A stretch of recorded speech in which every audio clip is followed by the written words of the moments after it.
Bien-aimés dans le Seigneur, Shalom. Aujourd'hui, nous célébrons le 3e dimanche de Pâques, où le Seigneur nous réunit après sa mort. Jésus s'est présenté de façon absolument réelle, mais absolument mystérieuse aux disciples d'Emmaüs et à ses apôtres. Dans l'évangile d'aujourd'hui de Saint Luc, chapitre 34, versets 34 jusqu'à 38. C'était vraiment vrai. Pour les apôtres autrefois, ceci est vrai pour nous aujourd'hui, bien-aimés. La présence de notre Seigneur Jésus-Christ est tellement réelle, mais sa présence est tellement aussi mystérieuse. De même, avec les apôtres, on sait apprendre à sa mort que Jésus était vivant, car il s'est rendu présent à eux de façon privilégiée, dont la Bible nous parle aujourd'hui, bien-aimés. Ce qu'on appelle l'apparition dans les Écritures, l'apparition que le chrétien proclame.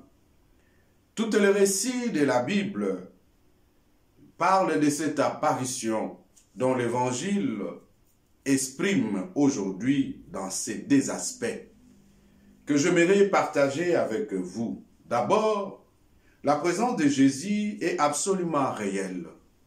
Même toi, bien-aimé, qui ne crois pas, même toi qui n'as pas la foi, Jésus dont nous parlons, ce n'est pas un Jésus qui n'existe pas, c'est un Jésus réel. Un Jésus vivant, un Jésus qu'on peut palper, qu'on peut regarder, qu'on peut toucher, un Jésus Christ qu'on peut comprendre. Donc le Seigneur nous dit, regarde, Jésus dit dans l'évangile d'aujourd'hui, il dit, regarde-moi, je ne suis pas un fantôme. Un fantôme n'a pas de corps. Regardez mes plaies, et c'est bien moi. Avez-vous du pain et des poissons? La Bible nous montre dans l'évangile d'aujourd'hui, on lui a donné, il a mangé. Ensuite, Jésus s'est présenté absolument mystérieusement au milieu de ses apôtres. De même, il s'était présenté à Marie-Madeleine. Il prend pour un jardinier. Les disciples d'Emmaüs aussi, ils marchaient avec lui dans cette rencontre de Jésus. Leur a échappé un moment même où ils se sont saisis entrevoir que c'était réellement le Jésus-Christ de Nazareth. Les apôtres aussi, ils étaient saisis de cette stupeur. Ils croyaient que Jésus était un fantôme. Mais Jésus les a montré qu'il n'est pas un fantôme, c'est un être réel et un être mystique. De même, pourtant, tout autre, la résurrection de Jésus-Christ n'est pas simplement le retour à la vie antérieure. Il est passé définitivement à l'homme et à Dieu. Il devait quitter ce corps humain pour atteindre ce corps de la perfection. Le corps qui nous accordera la vie, le corps qui nous amènera vers le Père. Pourquoi Jésus montre-t-il cet exemple? Pour te montrer, bien-aimé, ma sœur, mon frère, que si tu aimes Dieu, un jour, Dieu t'accordera la résurrection, tu quitteras la chair humaine pour atteindre la chair de la perfection qui est celle de Dieu, qu'on appelle le corps mystique. C'est pour dire cela que les premiers chrétiens employaient cette expression que je vais partager avec toi aujourd'hui. Il dit, il est exalté, Dieu l'a glorifié, il est assis à la droite de Dieu le Père. Et le Seigneur l'a remis toute ce gloire parce qu'il était son fils bien-aimé. Le fils qui croyait à son Père. Le fils qui vivait non pas selon sa volonté, mais la volonté du Père qui lui a créé. Nous devons savoir que Jésus, il est le Seigneur. Telle était la foi des apôtres, même si c'est mystérieux pour eux. Nous savons que c'est bien réellement. Ils ont préféré l'un après l'autre mourir plutôt que de rencontrer ceux qui croyaient. Jésus est vraiment ressuscité, bien-aimé. Jésus, il est ressuscité pour nous sauver. Il a pris nos fardeaux, nos souffrances, nos peines, nos maladies, nos échecs, nos plaies. Il nous donne aujourd'hui, ce matin, la vie. Le Christ nous a donné le rendez-vous, ou rendez-vous précis. On fait l'expérience à la présence réelle du Christ, même si c'est mystérieux, les 3 manières de cet rendez-vous dont il parlait à ses apôtres. Je vous avais dit, il est écrit que le Fils de l'homme souffra et mourra, et il ressuscitera le 3e jour, selon les Écritures, et que tout le monde croira en lui, et ils auront la vie. Et Jésus nous donne cet rendez-vous, toi et moi, dans la parole de Dieu, dans Jean chapitre 14, verset 23, Jésus nous dit, « Si vous demeurez dans ma parole, dit Jésus, vous me connaîtrez, et moi et mon Père, nous demeurerons en vous. » La parole de Dieu peut être un lieu privilégié de rencontre avec Jésus ressuscité. En méditant sa parole nuit et jour, en écoutant la parole de Dieu, nous nous demeurons dans cette rencontre permanente avec Dieu. Des fois, nous nous posons la question comment nous pourrons rencontrer Jésus. Jésus, cet être mystérieux, cet être réel, cet être qui a le corps humain qui est réapparu au milieu des apôtres. Il est la parole, dont dans Jean chapitre 1, on dit au commencement était la parole était avec Dieu, la parole est Dieu. Toute chose a été faite par lui et rien de ce qui a été fait n'a été fait sans lui. En lui était la vie était la lumière des hommes. Et la lumière est venue chez les siens n'en l'ont pas reçu, mais à tous ceux qui l'ont reçu, ils ont donné le pouvoir de devenir les enfants de Dieu, lesquels sont nés ni du sang, ni de la volonté de la chair. La parole s'est fait chair et il habitait parmi nous. Je pense, nous avons le temps d'écouter la musique de ce monde. Nous avons le temps de lire des livres de ce monde. Oui, bien sûr, en écoutant cela, ça nous apporte l'intelligence. Mais ça ne nous permet pas de rencontrer le Seigneur. Mais ce n'est qu'en lisant la parole de Dieu, en écoutant la parole de Dieu, nous sommes dans cette rencontre permanente avec le Seigneur. Deuxième rendez-vous que Jésus nous donne, comme il avait donné aussi à ses apôtres, la prière et les sacrements. La rencontre de Christ vivant, et c'est réel dans la prière.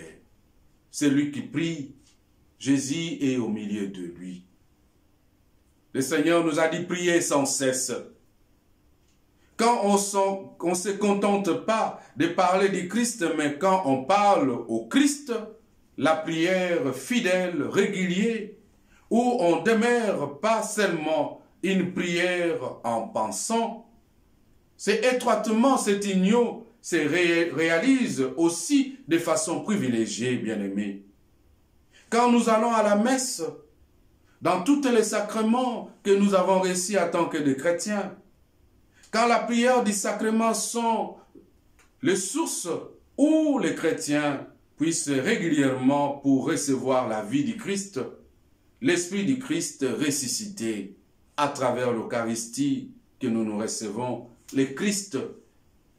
Quand nous célébrons la messe, il y a un paragraphe que nous nous rappelons, la résurrection du Seigneur. Nous nous rappelons à la vie éternelle. En rencontre avec cette Eucharistie, nous sommes dans cette rencontre permanente avec ce Jésus ressuscité. Quand Jésus ressuscité vient toucher notre vie, toute notre vie se transforme, toute notre vie change. Le Seigneur transforme tout autour de nous.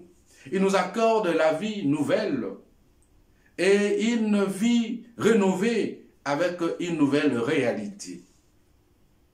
Troisième rendez-vous que Jésus nous donne aujourd'hui est à la vie, à notre vie. Pas besoin de quitter la vie quotidienne pour rencontrer Jésus, parce qu'il y a ceux-là et celles-là qui pensent qu'ils doivent mourir pour rencontrer Jésus. Non, Bien-aimé, la rencontre avec le Seigneur, ça commence à ces moments dont tu vis, dans le milieu à laquelle tu te retrouves, dans le monde à laquelle tu te retrouves. Jésus, où demeures-tu? C'est la question que nous nous posons. Le Seigneur dit, je n'habite jamais dans les maisons construites par les hommes, je n'habite par la maison qui a été construite par ma main proprement dite. L'évangile que Jésus-Christ demeure désormais à fleurir de visage dans le temple immense et tragique de l'humanité, ce qu'on fait plus petit et de ses frères, c'est à lui qu'on le fait. Il nous dit dans l'évangile, ce que tu fais au plus petit de tes frères, tu fais à Jésus. Jésus demeure au milieu de nous, demeure au milieu de ta sœur, au milieu de ton frère, de ton père, de ta mère, de ton voisin, de ta voisine, de ton collègue de travail, de ton mari et de ta femme, de ton cousin, cousine. Tout ce que tu fais aux gens qui sont plus petits, quand on dit petits, les gens qui sont faibles, démunis par rapport à nous autres que nous nous sentons forts. Lorsque nous apportons de l'aide tout autour de nous, nous posons des actes pour ce Jésus-là qui est ressuscité. Pensez-y, bien-aimé. Quand tu fais du mal à ton frère, à ta sœur, tu fais du mal au Seigneur. Mais quand tu fais du bien à ceux-là, tu fais du bien au Seigneur. Dans un monde qui est capable de meilleur et de pire, et qui cherche la bonne direction à prendre, dans ce monde-là, nous nous sommes envoyés pour être le témoin de l'amour et de la vie de Dieu. Étant chrétiens, nous devons témoigner que Dieu est vivant, que Dieu est ressuscité à travers nos actes, à travers de notre façon de vivre, à travers notre façon de comporter. Un chrétien doit se comporter différemment par rapport à un païen, par rapport à celui qui ne croit pas, par rapport à celui qui est athée. Mais vous verrez, c'est le contraire. C'est au contraire plutôt de voir que ceux qui ne croient pas, ils se comportent plus meilleurs que nous, les chrétiens. Ils sont des gens qui donnent le sourire à ceux qui sont en manque, qui donnent la joie à ceux qui sont dans la tristesse, qui donnent le bonheur à ceux qui sont dans le malheur. Lui-même, Jésus, il a dit, « L'Esprit du Seigneur est sur moi, il m'a envoyé pour libérer les captifs, rassasier les pauvres et ressusciter les morts. » Et c'est là la mission qui nous confie, nous aussi les serviteurs de Dieu, nous aussi qui croyons en lui, c'est Jésus ressuscité. Qui vienne dans ton cœur, bien-aimé, et dans notre cœur aussi, pour que nous soyons les témoins de ce Dieu qui vit. Soyez des gens qui donnent la vie tout autour de vous. Cessez d'être ceux-là et celles-là qui portent la mort au milieu de vous. Ceux qui ont les oreilles, qui entendent, ceux qui ont le cœur, qui les gardent, ceux qui ont la volonté, qui les mettent en pratique. Mettons-nous debout pour rendre grâce à Dieu.